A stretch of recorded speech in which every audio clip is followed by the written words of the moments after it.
To the point बात करते हैं। नौकरी चाहिए ना सबको, एसएससी सीजीएल की, सीएचएसएल में जरूर नौकरी चाहिए।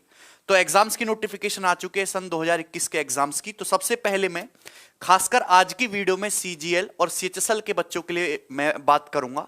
इस वीडियो को पूरा देखना क्योंकि एग्जाम्स में बहुत ज्यादा टाइम नहीं है कि आपको कैसे तैयारी करनी है।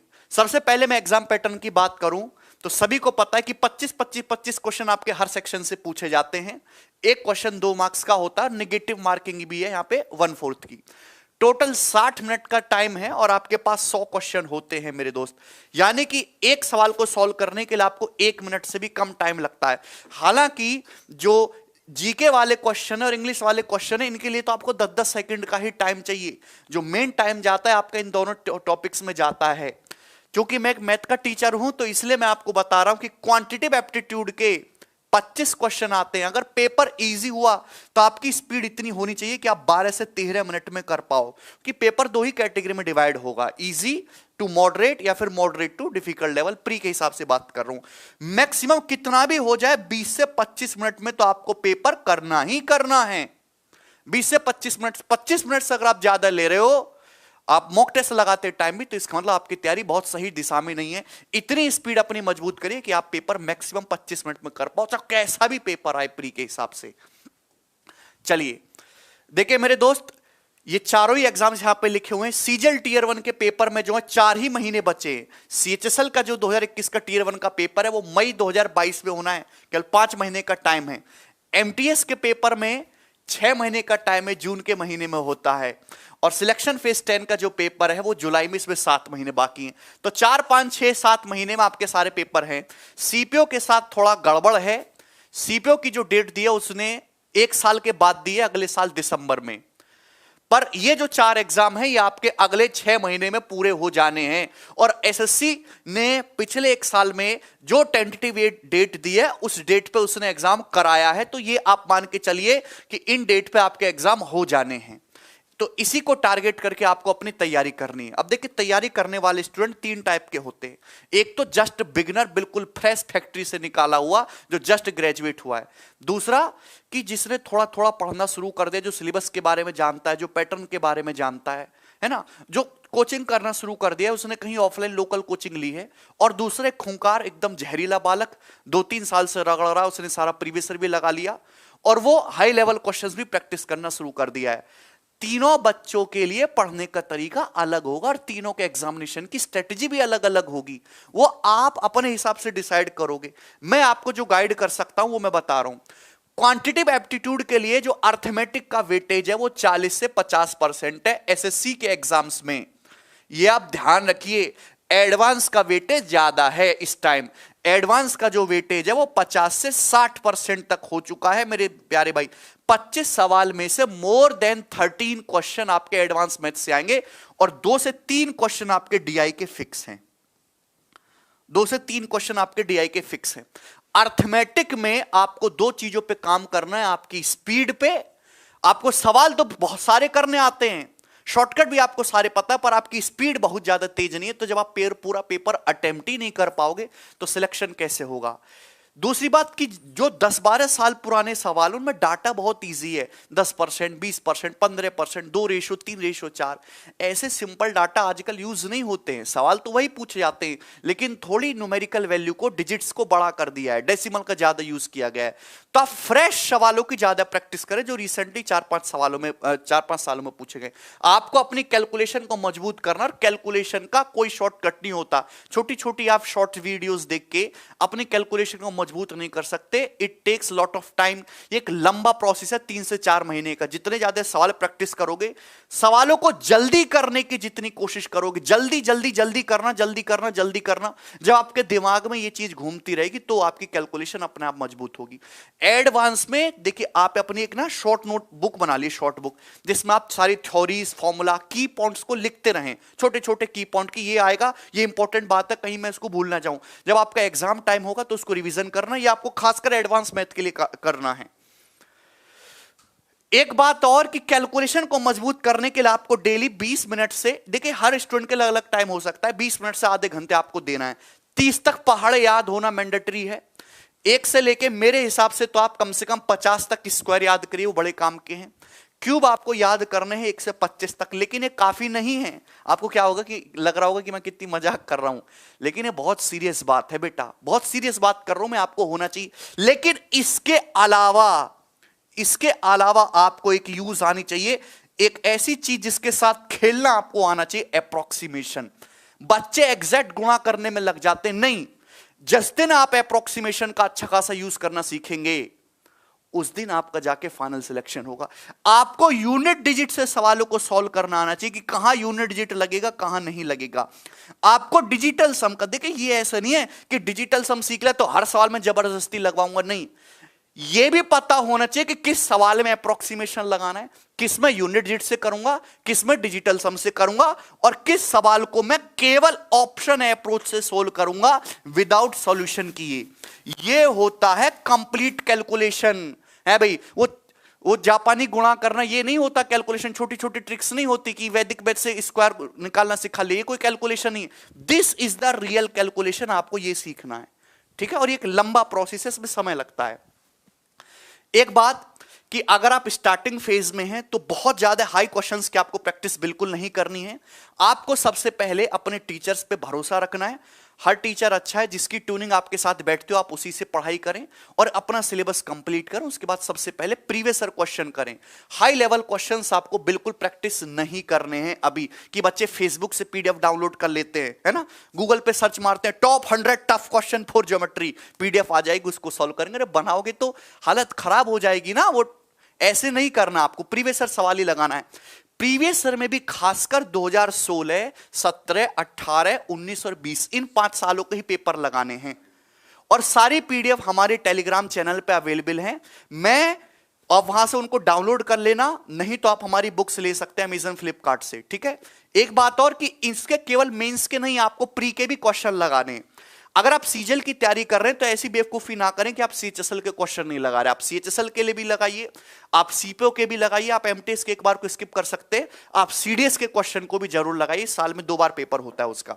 मैंने पहले बोल दिया कि फॉर्मूला का और शॉर्ट नोट्स का या अर्थमेटिक की आपको कोई ट्रिक मिलती है तो उसका एक जो है अपनी अलग से डायरी बना लीजिए, कॉपी बना लीजिए, उसमें शॉर्ट नोट्स बनाते चलिए। कैलकुलेशन पार्ट के लिए आपको डेली आधा घंटा देना है अलग से, ठीक भाई। चलिए, कंसिस्टेंसी बहुत ज्यादा इंपॉर्टेंट है। एक दिन 6 घंटा पढ़ लिया, एक दिन 3 घंटा पढ़ लिया, एक दिन पढ़ा ही नहीं, ऐसे काम नहीं होगा। चाहे आप बिगिनर बालक हो, चाहे आप जहरीले बालक हो, डेली के डेली मिनिमम, मैं आज पहली बार बोल रहा हूं ये बात, मिनिमम 8 घंटे का आउटपुट आना चाहिए। 8 घंटे से कम की पढ़ाई को पढ़ाई नहीं कहेंगे, हाँ ठीक है ना। ये वीडियोस देखने के अलावा है। आप दिन भर लेट के 7 घंटा वीडियो ही देख रहे हैं, वीडियो देखने से नहीं, वीडियो से तो केवल आप जो है पढ़ रहे, सीख नहीं रहे। सीखोगे तो आप खुद से, जब आप खुद से प्रैक्टिस करोगे, खुद से जीके को रट्टा मारोगे। वीडियोस के अलावा 8 घंटे का आउटपुट आना चाहिए। हालांकि सिलेबस कंप्लीशन के दौरान वीडियोस में ज्यादा टाइम चला जाता, मुझे बात ये पता है, लेकिन सिलेबस कंप्लीट हो जाने के बाद भी 2 से 3 महीने का समय आपको बचता, उसमें मिनिमम 8 घंटे की पढ़ाई आपकी होनी चाहिए डेली की डेली।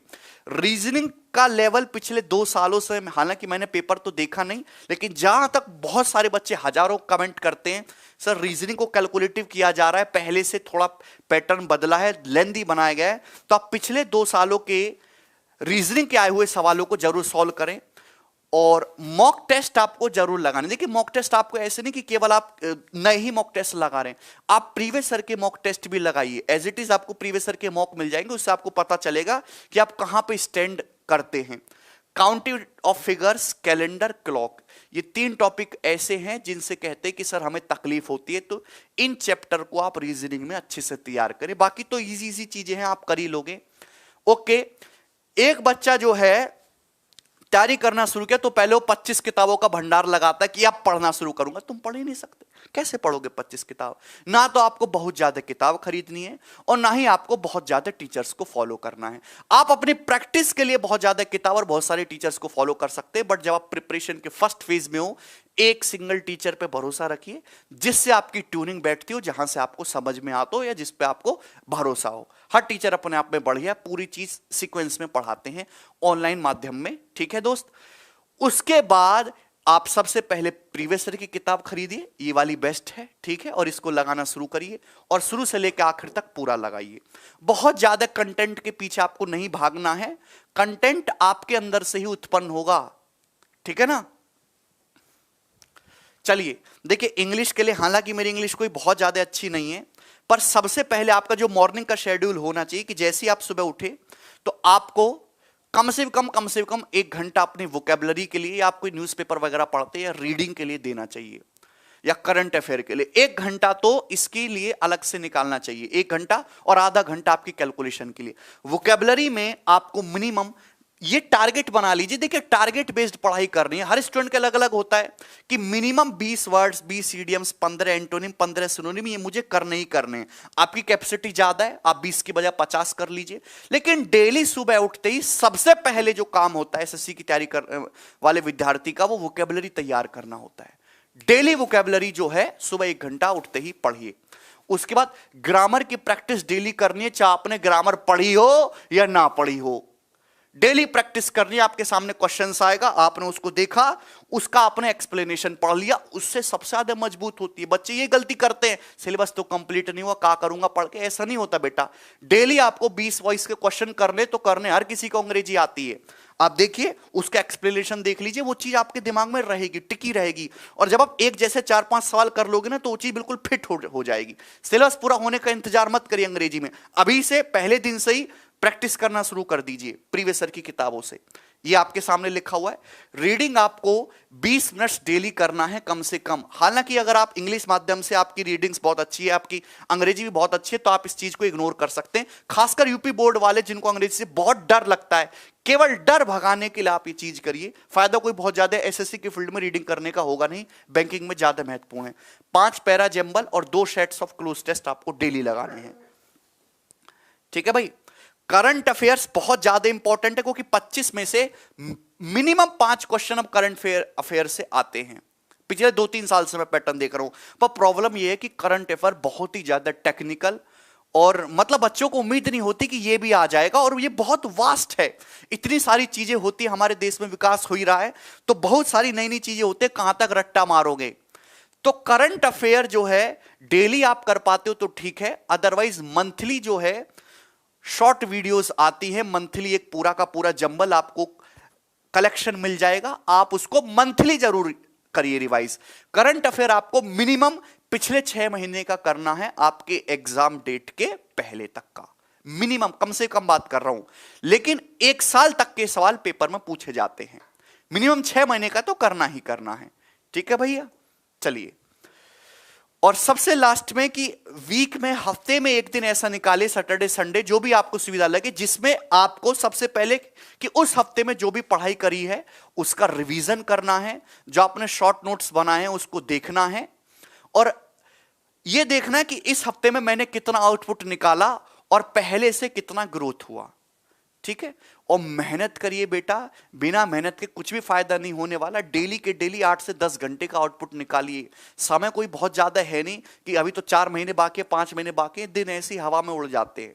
ठंडी का टाइम चल रहा है, दिन भी छोटा होता है, तो सुस्ताइए मत, मेहनत ज्यादा करिए। बच्चे बहुत ज्यादा लाइन में है ना, नंबर ऑफ स्टूडेंट बढ़ते जा रहे हैं, वैकेंसी कम होती जा रही है। कट ऑफ 85% पे पहुंच गई है, बच्चों की एफिशिएंसी -85% पे हो गई है। ऐसा नहीं करना बेटा, मेहनत करिए। इतनी मेहनत करो कि आपके शहर में तुम्हारे टक्कर के बराबर कोई पढ़ ना रहा हो, तब जाके नौकरी लगेगी, ठीक है भैया। और मैथ के लिए जो है, जो बच्चे बिगिनर हैं उनके लिए मैथ स्पेशल का बैच कैरवेल एप्लीकेशन पर हम शुरू ही कर रहे हैं दोस्तों, और उसकी क्लासेस भी शुरू हो जाएंगी 1-2 दिन से। और यूट्यूब पर भी हम अपनी क्लास लेंगे, क्योंकि एग्जाम था नहीं तो यूट्यूब पे पढ़ाने का कोई फायदा नहीं था। अब एग्जाम्स आ चुके हैं, बच्चे तैयारी करने में लगेंगे, अब सीरियस होंगे थोड़े, तभी मजा आता ना पढ़ाने में, जब बच्चे भी पढ़ने के लिए इच्छुक हों। तो जो है हम भी यूट्यूब पे भी अनाउंस करेंगे बच्चों के लिए, और क्लास लेंगे यूट्यूब पर भी, ठीक है भाई। चलिए, धन्यवाद भाई, और भगवान आपका भला करे, आपके फ्यूचर के लिए बहुत बहुत शुभकामनाएं। चलिए।